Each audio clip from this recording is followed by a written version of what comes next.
Border Gavaskar trophy में result क्या होगा, कौन टीम जीतेगी, कौन टीम हारेगी, इस पर तो बाद में चर्चा होती है। लेकिन जब से सैम कॉन्स्टस ने डेब्यू किया है ऑस्ट्रेलिया के लिए, तब से सैम कॉन्स्टस लगातार मीडिया का ध्यान अपनी तरफ आकर्षित करते रहे, अपने हरकतों से, अपने खेलने के तरीके से और बहुत सारे विवादों की वजह से। आपको याद होगा पिछले मैच में डेब्यू किया था उन्होंने और वहां पर विराट कोहली से उनको जो है वो एक तरह की झड़प हो गया। उसके बाद विराट कोहली पर फाइन लगाया गया 20% मैच फीस का, फिर एक डिमेरिट पॉइंट भी दिया गया। लेकिन उसके बाद इस टेस्ट मुकाबले में अगर देखा जाए तो बुमराह से ही उलझ पड़े, नौबत हाथापाई तक आ गई। बीच बचाव ना करते अंपायर तो फिर हो जाती सैम कॉन्स्टेंस की कुटाई, क्योंकि कहीं ना कहीं सैम कॉन्स्टेंस जो है वो अपनी हदें पार कर रहा है।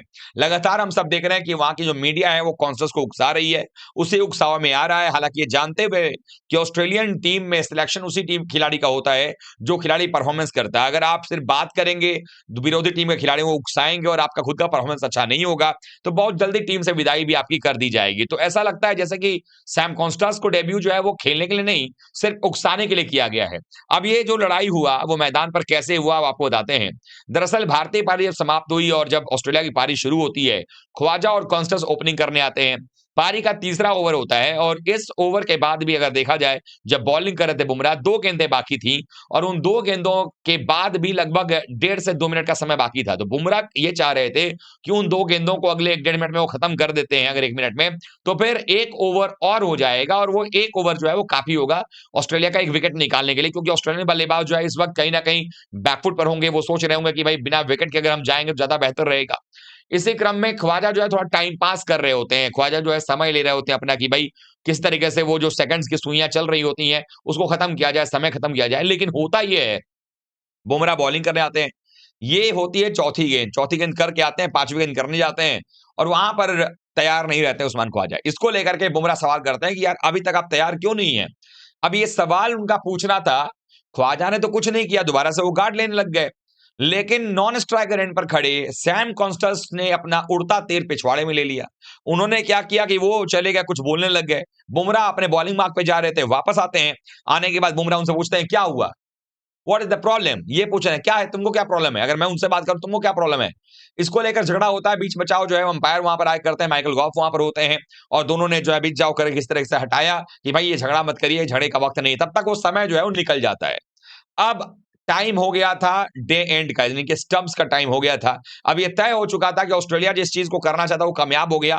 ख्वाजा जो चाहते थे वो कामयाब हो गए थे कि भाई किस तरह से अब अगला ओवर उनको ना खेलना पड़े, एक और ओवर ना हो। जो चाहते थे वो कामयाब हो गए वहां पे। इसीलिए 5वीं गेंद जब करने आए, उसको जाने भर दिया। आखिरी गेंद थी दिन की और इसके बाद बुमराह वो करते हैं जो अभी तक इस सीरीज में लगातार ख्वाजा के खिलाफ करते आते हैं। फुलर लेंथ की इस बार गेंद थी, हल्की सी बाहर की तरफ निकलती हुई नीचे भी रही, बल्ले के निचले हिस्से पर टकराती हुई बाहरी किनारा लेकर गेंद गई स्लिप के अंदर में। वहां केएल राहुल ने नीचे झुकते हुए शानदार कैच पकड़ा और जिस चीज का डर ख्वाजा के मन में था, जिसको टालने के लिए वो टाइम पास कर रहे थे, समय ऐसा रहा कि अब एक ओवर करना भी नहीं पड़ा भारत को और वो विकेट भी मिला बुमराह को। छठी बार ख्वाजा का जो है वो शिकार किया है बुमराह ने इस सीरीज के अंदर में, यानी ख्वाजा पर लगातार हावी रहे।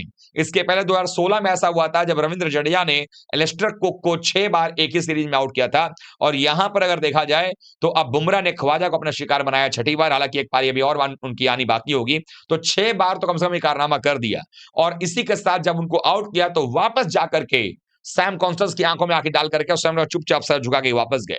लेकिन एक बात तो तय हो गई है कि सैम कॉन्स्टेंस को देखकर लगता है कि ये खिलाड़ी क्रिकेट खेलने नहीं आया है, ये सिर्फ मैदान पर ऑस्ट्रेलियन मीडिया के चढ़ावे में आकर के, बहकावे में आकर के विपक्षी टीम से झगड़ा करने के लिए आया है।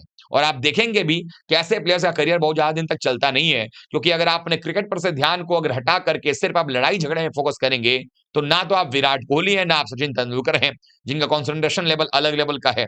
और अभी तो इनकी कमजोरियां ही बहुत सारी हैं। अगर थर्ड मैन लगा दिया जाए सीमा रेखा पर तो इनका वो लैप शॉट खत्म हो जाता है, फिर बाकी शॉट्स निकलते नहीं है। और अब इससे कहीं ना कहीं ऑस्ट्रेलिया का भी काम तमाम हो सकता है, क्योंकि बुमराह को, एक तो बुमराह कप्तान है, ऊपर से बॉलर हैं। इस सीरीज के अंदर में सबसे ज्यादा विकेट उनके पास 31 विकेट ले चुके हैं।